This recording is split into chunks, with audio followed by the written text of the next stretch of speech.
Bien, bonjour à tous. On va passer une quarantaine de minutes ensemble sur cette table ronde sur les nouveaux modes d'organisation du travail et comment développer les bonnes pratiques pour développer sens et croissance. C'est vrai que ces 2, 3 dernières années, on a été beaucoup chamboulés. Les modes de travail et les modes de fonctionnement des organisations ont beaucoup évolué. D'une part, pour des contraintes sanitaires, confinement, etc., mais qui ont aussi conduit à des nouvelles attentes ou en tout cas à une expression plus forte d'attentes de collaborateurs.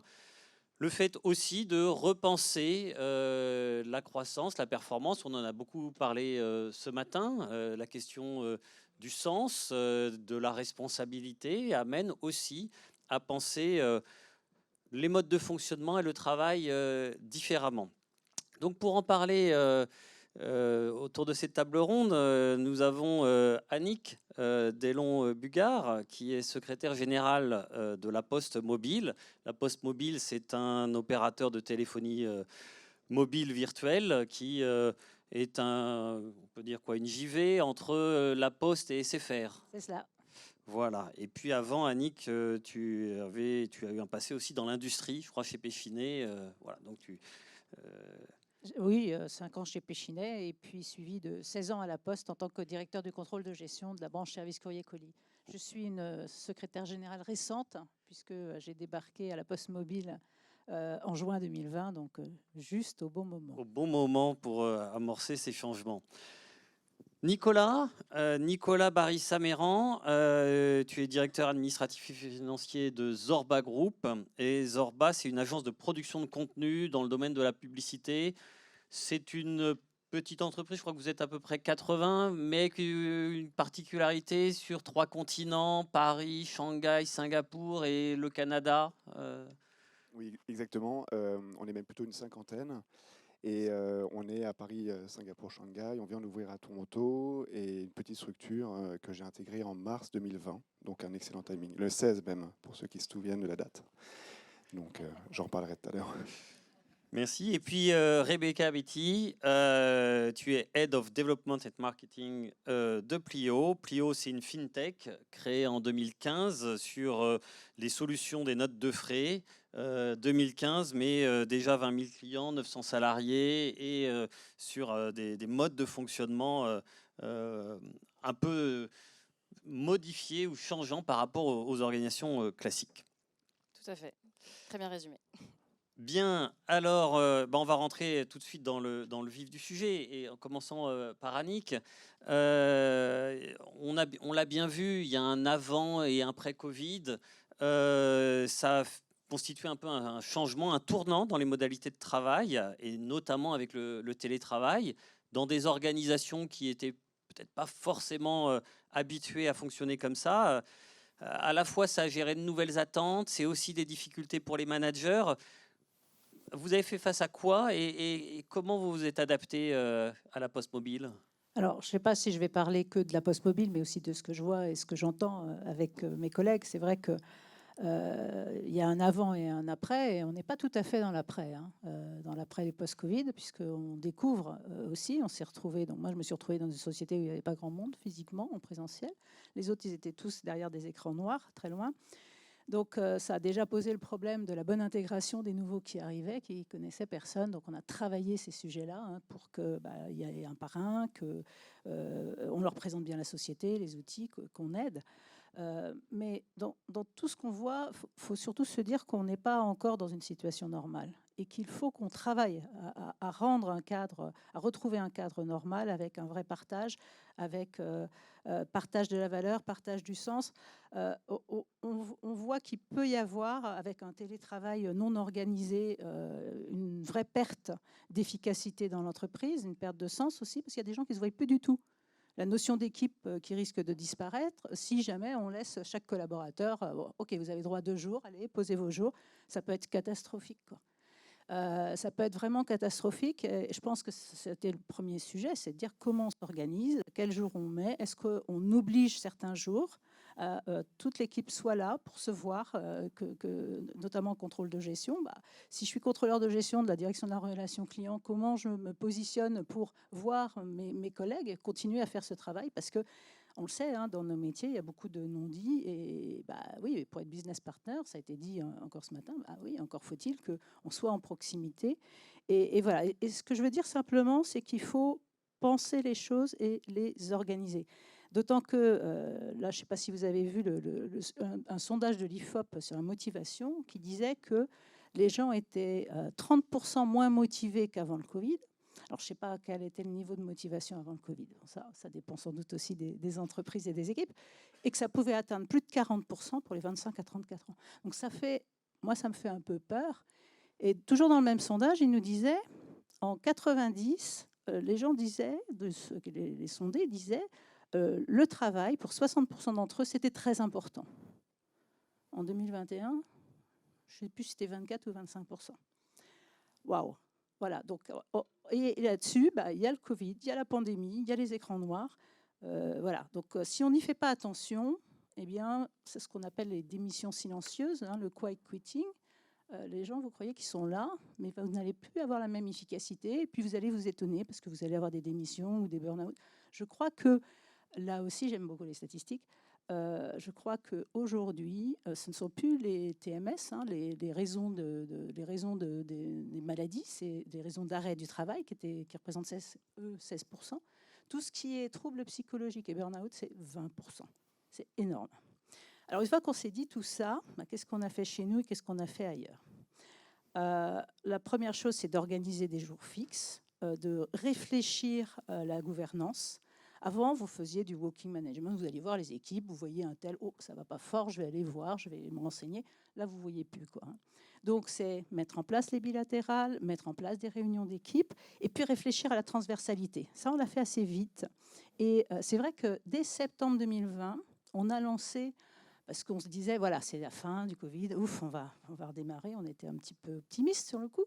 On s'est dit, on va faire un grand projet stratégique, on va demander à tout le monde, bon, on est 400, mais on a demandé à tout le monde ce qu'il pense pour améliorer vraiment nos process vus du client. Qu'est-ce qu'on doit faire pour...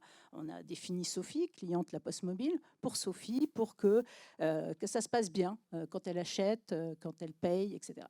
Et ça a mobilisé tout le monde, ça fait du travail en transverse. Donc et aujourd'hui encore, on a tout priorisé, on suit, mais ça a obtenu une vraie mobilisation de l'entreprise et puis quelque part la montée aussi de nos NPS.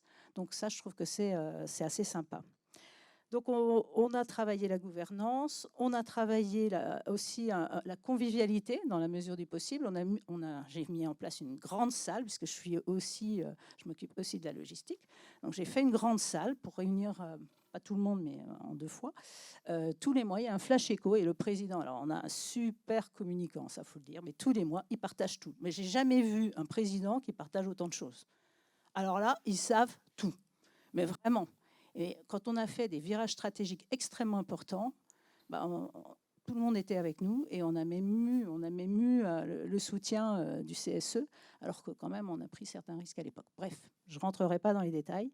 Donc le besoin de sens, le besoin de convivialité, il faut retrouver des rituels parce que voilà, qu'est-ce qui fait que quelqu'un va rester alors que aujourd'hui le marché il est assez ouvert, plus 15% si je veux partir, quand même, ça donne envie. Qu'est-ce qui fait que je vais avoir envie de rester ? C'est la proximité qui fait que vous allez avoir envie de rester. C'est le fait que vous ayez un manager qui sait dire merci, qui sait vous proposer des choses intéressantes, qui sait vous reconnaître. Le fait que vous aimez travailler en tant que business partner avec les autres équipes, que vous êtes reconnus. Donc moi, je regarde mon image. Petite équipe, un contrôle de gestion, mais elle n'a pas l'air d'avoir trop envie de bouger. Pourquoi ? Parce qu'elle va bien et qu'on lui fait faire des choses intéressantes. Et dans les choses intéressantes, et là aussi, le besoin de sens. Oui, il y a le niveau stratégique. Je comprends la stratégie de l'entreprise. Elle est partagée. Mais il y a aussi, moi, comment je suis utile dans mon entreprise, comment je suis valorisée. Et là, typiquement, on a un boulevard en contrôle de gestion avec tout ce qu'il y a à faire sur la RSE, la diversité, les nouveaux rapports de durabilité, le bilan carbone. Tout ça, c'est des territoires qui... Alors, il y a des grandes entreprises où il y a de la RSE, mais même là, le contrôle de gestion a des choses à apporter. Dans les petites entreprises, être celui qui apporte le fait de dire attention, c'est important pour les tiers, c'est important pour les clients, c'est important pour les collaborateurs. Depuis que je suis RH, je comprends mieux ce que veut dire la marque employeur. Donc voilà. Et je pense que le sujet, c'est pas de se dire on subit les nouvelles organisations, on subit le télétravail, mais c'est bien de penser les choses, de penser qu'il y a de l'humain et que la différence dans l'entreprise pour aller vers du sens ou de la croissance, c'est vraiment d'associer chacun à la réussite, quoi. Voilà. Et puis bon, juste en termes de bonnes pratiques, les outils, ça s'accompagne. Hein. Tout le monde n'est pas à l'aise dans le numérique. Teams, comment on fait pour enregistrer, comment on fait pour lever la main, comment on fait. Voilà. Donc ça s'accompagne, il faut le faire. Voilà. En bref, hein, on travaille l'organisation, on travaille la gouvernance, mais on travaille surtout l'humain. Et on favorise la convivialité en jouant notre rôle dans l'entreprise de business partner. Merci bien, Annick. Alors, Nicolas, Annick le disait, la notion d'équipe qui disparaît, et c'est une des problématiques. Vous, chez Zorba, ça fait des années que vous êtes multi-localisé. Ça a changé quelque chose ces dernières années ou finalement, business as usual depuis que vous existez sur 3 continents? Non, on a changé beaucoup de choses. Donc, comme je le disais déjà, pour une petite anecdote, je suis arrivé en mars 2020 dans un environnement où même si on avait l'habitude de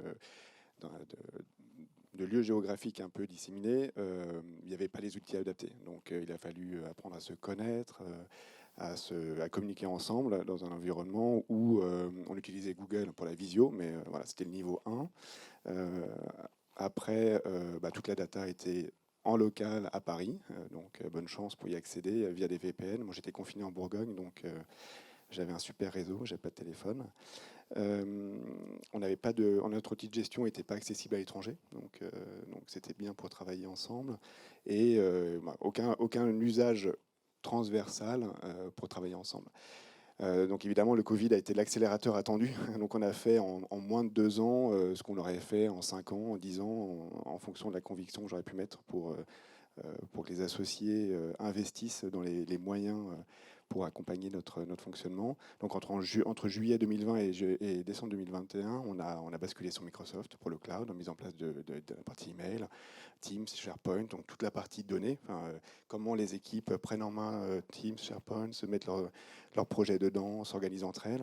On a changé de RP en basculant sur Business Central de Microsoft, et puis on a digitalisé beaucoup de choses du quotidien. Alors, Swile, Spendesk, désolé, je ne connaissais pas Pléo. On utilise les intermittents, donc on est passé sur une plateforme digitale qui s'appelle Moviedmotion, une plateforme EBIX pour la banque, etc. Donc il a fallu de manière très accélérée. Et en tant que DAF, mon premier objectif, c'était d'avoir de la donnée et de pouvoir la traiter et l'utiliser, parce qu'en fait, j'en avais pas. La compta a été externalisée. C'était un peu compliqué à ce niveau-là. En même temps, Zorba a continué à recruter, puisqu'on était une trentaine en 2020 et on était une cinquantaine aujourd'hui, un peu plus. Et pour vous donner une idée de l'ordre de grandeur, aujourd'hui, les 3/4 des personnes qui sont chez Zorba n'étaient pas là avant le Covid. Donc il a fallu intégrer les gens, se rencontrer, et tout ça à distance. Sachant que avant le Covid, le lieu qui rassemble les gens, c'était les locaux à Paris. Alors évidemment pas pour Singapour et Shanghai, mais en tout cas à Paris où il y a 80% de nos effectifs. On a des bureaux dans le 2e, végétalisés, tout le monde l'adore, hein, au-dessus de bambou pour ceux qui connaissent. Mais quand on n'y est pas, c'est compliqué de rassembler les gens et d'avoir un dénominateur commun. Donc il a fallu trouver une organisation pour que les gens travaillent ensemble. Et en plus dans un cadre où on a mis en place un accord de télétravail où on a la possibilité d'être 3 jours chez soi. Donc 3 jours c'est bien, mais c'est beaucoup. Donc exactement ce que disait Annick, si on ne s'organise pas, on ne se voit jamais. Et on a fait, alors les associés ont impulsé, c'est une entreprise qui est détenue par les 4 dirigeants, les associés ont impulsé 2 axes de travaux collectifs. Le premier, c'est un qui fait quoi. Apprendre à savoir qui fait quoi dans l'entreprise. Parce qu'en fait, on était beaucoup de nouveaux et on a beaucoup de postes différents entre les créatifs, les commerciaux, l'admin, les producteurs, la post-production, etc. Et donc, chacun travaillait en silo dans son coin, de manière très efficace, à son niveau, mais ça n'avait pas forcément l'efficacité collective attendue. Donc, On a vraiment défini les différents postes, comment ces postes s'insèrent dans le flux d'organisation de l'entreprise, et puis éventuellement travailler sur les pains qu'on peut avoir au quotidien. Et ensuite, on a eu un autre travail collectif pour rassembler les équipes autour du projet Zorba. C'est un peu classique, hein, j'imagine que malheureusement toutes les entreprises le font. C'est bien de le faire, c'est bien de ne pas le faire si on l'a déjà en fait. Et quand on ne l'a pas, il faut absolument le faire. Donc on a fait des séminaires pour se retrouver ensemble, pour définir ensemble ce que représente Zorba, individuellement, collectivement, des team building. Alors de manière anecdotique, on l'a fait par l'intermédiaire de la communication non violente. En fait, c'était le point d'entrée. On s'est rendu compte qu'on ne savait pas travailler ensemble, donc au-delà du qui fait quoi. Et ça a mené beaucoup de frustration qui du coup, dans les relations du quotidien, amenait des choses pas très simples. Voilà. Pour la partie finance, en fait, le Covid a pu mettre la finance au centre de l'entreprise. Avant, ce n'était pas vraiment le cas, donc ça peut légitimer qui on était au sein de l'entreprise et dans le fonctionnement. Et puis surtout, d'un point de vue pragmatique, on a maintenant tous les outils pour suivre l'activité de manière fluide, en temps réel, etc. Donc, ce qui est beaucoup plus simple pour mes équipes. Et après, je rejoins Annick, hein, il faut être très pragmatique dans notre gestion au quotidien, se voir régulièrement, définir ensemble quand est-ce qu'on se voit pour être sûr d'être là tous ensemble. Parce que quand on est ensemble et qu'on a des sujets qui nous tombent dessus ensemble, on les traite tout de suite de manière très simple, au fil de l'eau, là où lorsqu'on est derrière son écran, c'est beaucoup plus compliqué, quoi. Donc voilà pour les grandes lignes Zorba. Merci bien, Nicolas. Alors, Rebecca, tu es chez Plio. Plio, une fintech qui a connu une croissance très forte ces dernières années, puisque vous êtes 900 maintenant. Est-ce que tu peux nous présenter, vous avez un modèle d'organisation assez original. En quoi il répond à la fois aux aspirations des collaborateurs, j'imagine qu'ils ne sont pas forcément évidents à retenir aussi dans ce monde-là, et puis en même temps, en quoi ça répond aux enjeux de l'entreprise? Oui, tout à fait. Alors du coup, je vais revenir pour donner un petit peu de contexte. Donc oui, Pleo, c'est une société qui est danoise. C'est une société de gestion des dépenses professionnelles et des notes de frais en entreprise. Donc c'est une société qui est née en 2015, qui jusqu'à il n'y a pas si longtemps avait 300 collaborateurs et aujourd'hui on est 900. Donc on a connu une hyper croissance, une croissance assez fulgurante, excitante aussi, mais qui peut être un peu difficile. Difficile parce que la prise de décision n'est plus celle d'une start-up, parce que des couches hiérarchiques se rajoutent, parce que des processus doivent être mis en place, qui doivent se formaliser, mais ça prend du temps. Donc, à un moment donné, on est un petit peu à double vitesse.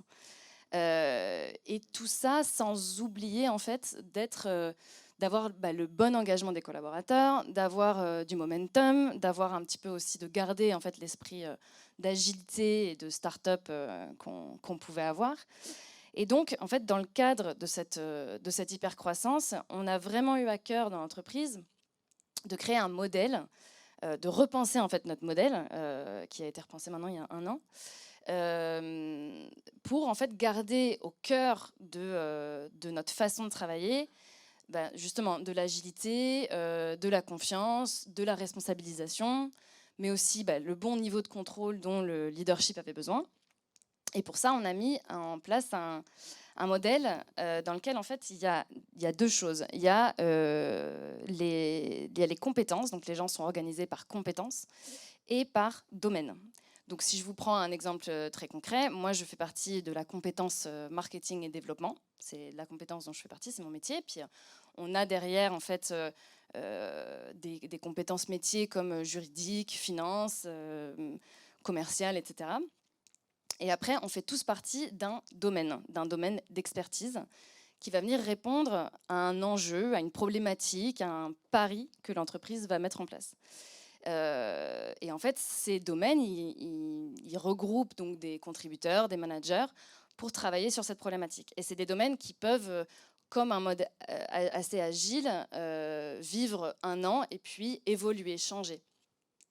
Donc moi aujourd'hui, je fais partie par exemple du domaine de market expansion, de lancement de marché, puisque Pléo s'est lancé sur le marché français il y a à peu près 6 mois. Et donc moi je travaille aujourd'hui avec des équipes produits, des équipes financières, des équipes juridiques, marketing, etc. pour bien lancer le marché français et travailler ensemble sur comment le faire.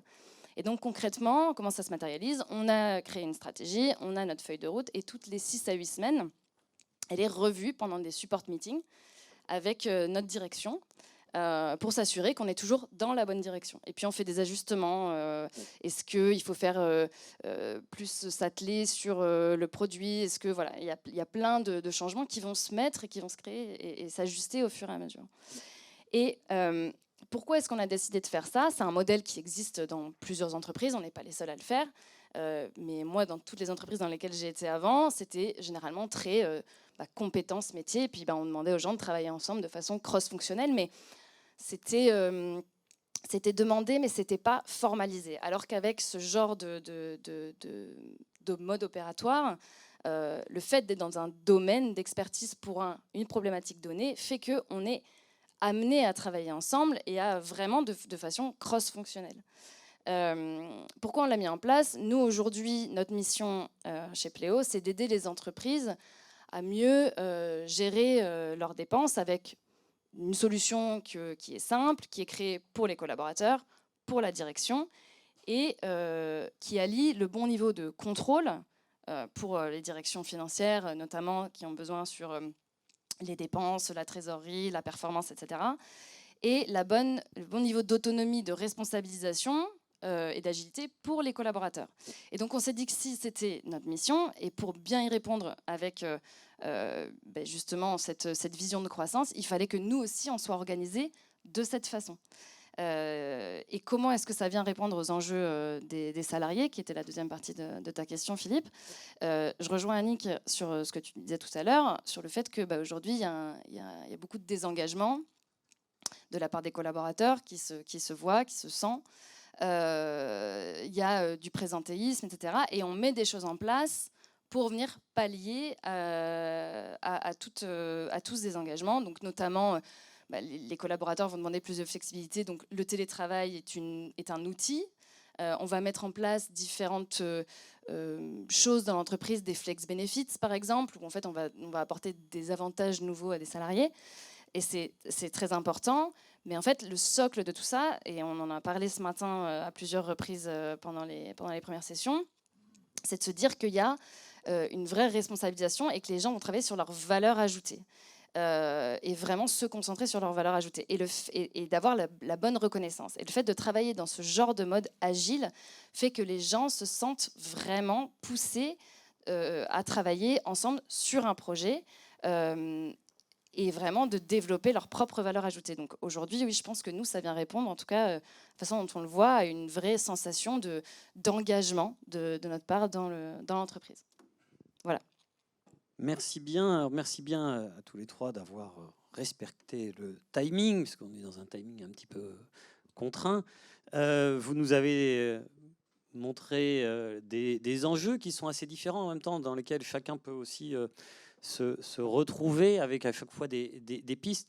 Alors peut-être on peut prendre déjà quelques questions sur en quoi ces témoignages se rapprochent de réalités que vous connaissez, ou est-ce qu'il y a des points sur lesquels vous souhaitez aussi aller plus loin?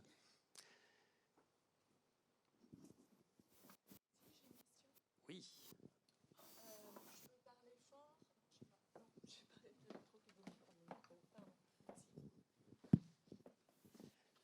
Puisqu'on parle d'engagement, là c'est vrai, vous nous avez parlé d'outils ou de garder une proximité, mais est-ce qu'il y a eu un accompagnement des managers? Parce que je pense que ça repose aussi fortement sur le management, parce que je pense qu'on on motive les gens de différentes manières en fonction de leur personnalité, de leur fonctionnement. Alors, c'est un vrai sujet et j'avoue qu'on est encore au tout début de ce sujet. D'abord parce que le management à distance, ça ne s'invente pas. On peut très vite avoir un ressenti de harcèlement si votre manager vous appelle toutes les 5 minutes. Il croit bien faire, il ne voit pas le problème, sauf que vous vous dites il n'a pas confiance en moi, j'arrive pas à travailler. Ça peut aller loin sans qu'on s'en rende compte. Ça peut générer aussi du burn-out. Donc, j'ai mis en place quelques formations managériales qui ont permis aux managers de se voir entre différentes équipes. Donc là aussi, j'ai retrouvé de la transversalité qui manquait avec cette période, tout télétravail, quand même, 4 jours, 5 jours par semaine. On a vécu une drôle de période. Et puis, je vais repousser encore, repousser au sens, je vais demander aux managers de suivre tous les formations du management à distance pour apprendre à décoder, apprendre à organiser, un peu ce que j'ai dit tout à l'heure, mais effectivement, c'est très important, la formation des managers. C'est clé. Parce que sinon, ils sont mal, parce qu'ils doivent quand même, ils estiment avoir moins de levier, puisqu'ils n'ont pas leurs collaborateurs sous leurs mains. Il faut quand même délivrer, il y a une performance à atteindre, et ils ne s'y prennent pas forcément bien. Tout le monde n'est pas né manager. Et en plus de ça, vous le dites bien, les collaborateurs n'ont pas tous besoin de la même chose. Il y en a qui sont très autonomes et ils n'ont pas besoin que vous soyez sur leur dos tous les jours. Là, on va plus être sur du management par objectif. Il y en a d'autres, si vous n'avez pas des plans d'action bien cadrés et suivis de près, ça ne va pas très bien se passer, quoi. Donc, c'est une très bonne question. Oui, c'est une très bonne question. Alors, chez Zorba, il n'y a pas une stratification qui est multiple. Et tout le travail, justement, ça a été... des associés étaient en prise directe dans les décisions, avec des opérationnels. Et donc, il a fallu travailler ces dernières années sur faire monter en compétence des managers, qu'ils prennent en main leur poste, ils se positionnent entre les associés qui ont l'habitude d'être très opérationnels et les salariés. Sachant qu'il y a beaucoup de nouvelles personnes qui arrivent. Donc, et c'est vrai que les nouvelles personnes qui sont arrivées ces dernières années, il y a beaucoup plus de seniors qui managent. Alors on compte beaucoup sur leur qualité intrinsèque, mais en même temps, on a eu ce travail collectif via des séminaires, des team building, où on s'est fait accompagner, où on a beaucoup travaillé sur quelle est notre perception individuelle des relations transverses. Alors, on a utilisé le disque, je ne sais pas si vous connaissez, donc on a fait tous collectivement le travail de qui on est dans le disque. Et on travaille collectivement aussi pour, en fonction de si on est manager, si on est managé, comment on peut travailler de manière fluide ensemble. Et la nouvelle étape, c'est travailler dans une culture du feedback. Donc savoir parler, et savoir écouter, et savoir aussi restituer. Donc on a les associés ont conscience que ça ne se fait pas naturellement et qu'il faut beaucoup travailler ensemble et se faire accompagner pour faire évoluer les choses. Ouais. Merci. Chez Pléo, comment ça se passe? Parce que j'imagine qu'il y a aussi beaucoup de gens qui arrivent de l'extérieur. Comment on rentre dans un nouveau mode tel que celui-là? Oui, alors il y a une chose, je pense, intéressante, c'est Pléo étant une société danoise, les valeurs que moi j'ai retrouvées en arrivant, je suis arrivée chez Pléo il y a à peu près 8 mois maintenant, c'était vraiment autour de... c'est une culture très humble, très transparente. Et en fait, dès le premier jour, c'est quelque chose qu'on met en place. Donc en fait, dès qu'il y a un onboarding, les gens partent à Copenhague, donc dans la maison mère, pour partir une petite semaine. Oui, c'est très sympa, ouais, vraiment. Pour en fait aller rencontrer toute la direction. Et jusqu'à il n'y a pas si longtemps, notre fondateur s'assurait de faire un one-one, donc un meeting. Aujourd'hui, avec 800 personnes, c'est un peu plus compliqué, mais jusqu'à pas si longtemps, il le faisait pour toutes les nouvelles personnes qui entraient dans l'entreprise. Et en fait, il y a vraiment un sentiment de la part des collaborateurs et des managers d'être, mais vraiment absolument bienvenus, d'être de faire partie d'une communauté, d'avoir une mission bien spécifique et de se sentir vraiment engagé juste depuis le premier jour. Et du coup, la responsabilisation de la part du manager et du contributeur se fait de façon assez naturelle, si je puis dire. Après, effectivement, il faut pouvoir allier le bon niveau de contrôle, le bon niveau de confiance. Tous nos managers nous passent par une formation qui s'appelle Authentic Leadership, qui dure 3 jours.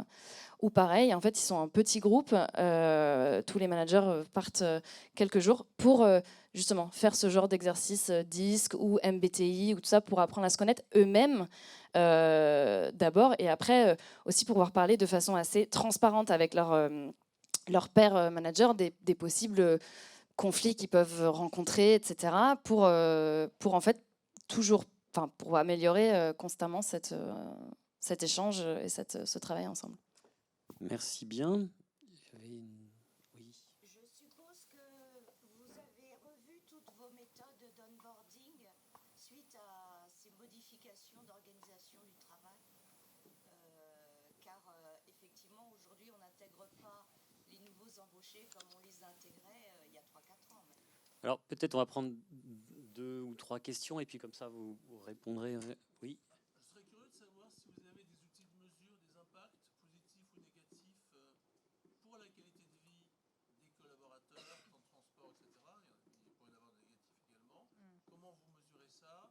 Et également sur les impacts carbone, moins de déplacements. Ok. Est-ce que une troisième question? Non. Alors, donc une question sur les processus d'onboarding et puis une autre sur les outils de mesure des impacts, tant sur la QVT que sur le carbone. Oui, on a processé davantage, c'est-à-dire qu'en intégration, il y a une journée d'intégration et il y a un chemin d'intégration avec des visites en bureau de poste et des visites dans chacune des directions. Et il y a aussi, dans la mesure du possible, un parrain, quelqu'un de neutre à qui on peut se confier, poser des questions. Donc c'est systématique et ça a été super apprécié pendant les 2 années qu'on vient de vivre. Ça fait vraiment une grosse différence. Sur la question de la mesure, je voulais lancer un sondage QVT là en septembre, mais il se trouve que ça n'a pas été possible pour différentes raisons. Donc on va le faire en T2 2023. Et à l'occasion de ce sondage QVT, je vais regarder les sujets de mobilité, parce que quand il m'a fallu faire les calculs, et puis monter l'accord mobilité aussi, mobilité durable, j'ai fait des hypothèses sur les modes de déplacement, mais je ne les connais pas bien. Et je voudrais vérifier et tester si le flex parking serait une bonne idée ou pas, parce que j'ai une centaine de places pour 200 collaborateurs. Tout le monde n'a pas forcément besoin d'une place. Or, on a tous, on est 92 à avoir une place. Bon, je travaille en général en télétravail le vendredi. Ma place pourrait être libre. Donc voilà, on va travailler là-dessus. Et ce sondage, pour moi, ça doit être une étape pour ensuite travailler les plans d'action et peut-être aller vers des baromètres. On a un vrai sujet, et ça c'est moins financier. On a beaucoup de management à distance de nos vendeurs formateurs qui ne voient pas leur manager souvent. Parce qu'il y a parfois 50 km, c'est assez loin. On sent bien qu'à certains endroits, ce management n'est pas tout à fait au niveau, donc il y a du mal-être. Et donc, je pense qu'on va progressivement rentrer, il faut qu'on trouve le juste niveau, peut-être un baromètre trimestriel, pour essayer d'identifier, voilà, est-ce que les choses s'améliorent, se dégradent, et est-ce qu'il y a des points noirs sur lesquels il faut qu'on remédie. Parce qu'on est effectivement un peu en aveugle. Merci. Peut-être, Rebecca, tu nous as déjà parlé de l'onboarding. Sur la question de la mesure des impacts, tant sur la QVT que bilan carbone. Je vais du coup passer sur mon expérience qui était chez Dropbox avant. Donc moi, avant d'arriver chez Pléo, j'étais chez Dropbox, donc un autre acteur du cloud bien différent. Dans un domaine un peu différent. Sur la mesure de l'impact côté collaborateur, nous on était très... donc il y avait des revues en fait annuelles des objectifs des salariés. Et en fait, c'était 2 fois par an. C'était pas 1 fois par an, donc ça s'appelait des sprites. Donc en fait, c'était de la culture dans l'entreprise de la culture du sprite. Donc on savait que allait arriver cette période où on allait devoir un peu revoir les objectifs de chacun. Et donc non seulement en fait on avait une discussion avec notre manager, on évaluait nos managers, nos pairs nous évaluaient aussi. Et on pouvait solliciter du feedback, mais on pouvait aussi en recevoir de façon très naturelle de la part de nos pairs. Et tout était ouvert, transparent. Si quelqu'un me demandait du feedback, vous voyez très bien ce que j'étais en train de dire. Voilà. Et tout ça, ça avait lieu donc, à une grille bien spécifique, avec une note à la fin de l'année. Alors après, on décide ou pas de mettre des notes. Il y a tout un sujet autour de ça. Est-ce que c'est bien, est-ce que c'est pas bien, non mais ça permettait aux collaborateurs de se situer avec le bon niveau de feedback. Voilà, c'était- Ok, merci. Nicolas, renouvellement massif des collaborateurs, on a bien entendu. Il y a eu le qui fait quoi, mais au niveau de l'onboarding, maintenant, comment ça se passe? Alors, avant le Covid, il y avait le classique Vie ma vie quand les gens arrivaient, où il y avait un certain nombre de personnes qui rencontraient le nouvel arrivant pour expliquer ce qu'il faisait. Alors, c'est là que je le place en fait dans la réflexion pour préparer. Moi, j'ai toujours été directeur financier de petites structures, même jusqu'à plutôt 250. Et c'est vrai que je pense que le Covid a fait déplacer un curseur. Avant, la RH, c'était un sujet connexe de la direction financière. Je vais le dire, je suis désolé s'il y a des personnes des RH, mais on traitait la paye, hein, c'était le plus important. Puis le reste était externalisé. Et puis ce qui n'était pas externalisé, c'était géré par les associés, par les dirigeants. Et c'est vrai que le Covid a remis la RH vraiment au centre de l'entreprise. Et chez Zorba, on a embauché une DRH, hein, bon, à temps partagé, et la DRH nous a permis de mettre à plat justement tous les sujets liés à l'onboarding, comment faire des choses qui ont plus de pertinence pour les salariés et s'inscrivent mieux dans l'organisation. Donc maintenant, il y a une vraie personne qui incarne et qui est une professionnelle du job, quoi. Donc, pour la partie outils de mesure, alors nous, on n'a rien, je suis désolé. Enfin, déjà, les outils de mesure que j'ai mis, c'était celle de l'activité. Donc, et je me dis, le premier sur la qualité de vie du collaborateur, c'est le fait qu'il parte, en fait. Donc, s'il part, c'est que malheureusement, c'était pas bon. Après, comme pour Rebecca, on bouge beaucoup sur comment on accompagne les collaborateurs. Donc, on avait le système de revues par année, mais finalement, on ne le fait plus maintenant. On le fait autrement, on le fait de manière plus régulière. Après, on a un management qui est très, très souple, donc voilà, on fait efficace, on fait simple. Et pour l'impact carbone, alors pareil, donc on n'a pas d'indicateur. On a été très efficient ces dernières années parce qu'on n'a pas voyagé, donc c'était génial. Quelques-uns à pouvoir dire la même chose. Maintenant, les voyages reprennent. Après, nous, on a un vrai sujet. On est une société de production, notamment. Et quand on produit, on fait déplacer les équipes, on fait venir des gens, etc. Donc, il y a un travail qui se fait globalement avec les autres acteurs du secteur. Après, le sujet principal, c'est que quand on veut être vertueux, notamment pour produire du contenu, ça coûte plus cher. Ça coûte plus cher. Et quand on a des gros clients comme Unilever, Johnson & Johnson, etc., ils disent non, on n'est pas d'accord pour payer, donc vous vous débrouillez. Donc il faut faire avec cette contrainte. Merci. Alors, le temps avance et on arrive presque au terme. Je ne sais pas s'il y a encore une ou deux questions. Je vais peut-être Non. rajouter, Alors je peut-être vais voilà, rajouter une petite chose. une dernière prise de parole si vous avez. Juste en termes d'outils, c'est bien que les personnes puissent bénéficier pour leur qualité de vie du télétravail, mais il faut qu'ils puissent être efficaces. Et ça doit nous amener sur certains process à aller plus loin sur la digitalisation. Donc, les collègues en ont parlé. Nous, chez nous, par exemple, on n'avait pas le process commande d'achat qui était dématérialisé. Donc, on l'a fait et on est très content de l'avoir fait. C'est bien tombé. Et là, on est en train de mettre en œuvre les sujets de signature électronique, parce que je vous avoue que j'en ai un petit peu marre de venir au bureau juste parce que je dois signer des tas de choses, et qui permet aussi de gérer les signatures de contrats, puisque ça s'appelle du Cycle Life Management, hein, le CLM. Donc, ça permet de gérer les workflows quand vous avez un contrat ou dans le domaine RH également, ça peut s'appliquer. Donc, c'est pas mal. Et puis, je suis en train vraiment de ratisser pour regarder tout ce qui peut être numérisé pour être plus efficace et surtout avoir des collaborateurs à distance qui travaillent de façon plus sécurisée. Parce qu'on a mis la double authentification. Ils ont maintenant tous un téléphone pro, double authentification pour éviter les ransomware. Voilà. Merci. Nicolas, il s'est passé pas mal de choses ces 2 dernières années. Tu nous as dit, c'est quoi la suite sur ces sujets-là Continuer. Après, le sujet, c'est d'accompagner les dirigeants. Oui, enfin, je rejoins complètement ce qu'a dit Annick. C'est continuer à mettre les bons outils et surtout bien les utiliser, parce que nous, on a déjà mis en place YouSign, des choses comme ça. Après, en fait, il faut qu'ils prennent au sein de l'entreprise. Donc, c'est mettre en place des outils, puis en permanence former les personnes, rappeler comment ça fonctionne. Alors, les gens aiment bien dire procédures, mais c'est pas que des procédures, c'est aussi de manière très basique, juste rappeler ce qu'on fait, comment on le fait, etc. Qui fait quoi. Ok, merci. Rebecca, le mot de la fin, sens et performance. Je vais revenir sur la partie outils. Je pense que, comme on disait, on parle souvent de tech et culture, qui sont des points qui vont ensemble. Hein, c'est pas antinomique, c'est comme le contrôle et la confiance, c'est des choses qui vont très bien ensemble. Et en fait, à partir du moment où oui, on met les bons outils en place, un bon outil, surtout côté fintech, on se dit que c'est un outil qui, pour le collaborateur, n'a justement quasiment pas besoin d'accompagnement au changement, parce qu'il est tellement simple que l'outil va se prendre de main, comme on peut prendre un outil consumer quand on en a besoin dans notre quotidien. Voilà, c'est les outils les mieux.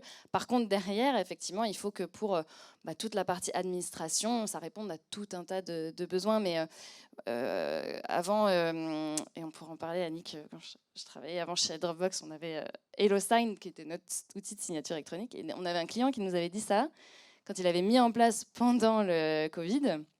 On nous a dit, la preuve parfaite du fait que cet outil fonctionne parfaitement, c'est que personne n'est venu me demander comment ça fonctionne. Ou personne n'est venu me demander derrière si c'était bien ou pas bien, ou quel était le plan de formation. Voilà.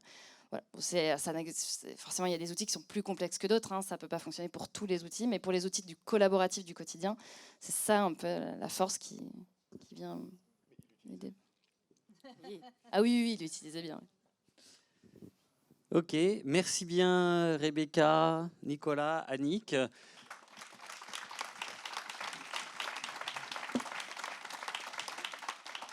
On va donc s'arrêter là pour cette matinée et puis on se retrouve au rez-de-chaussée pour le déjeuner.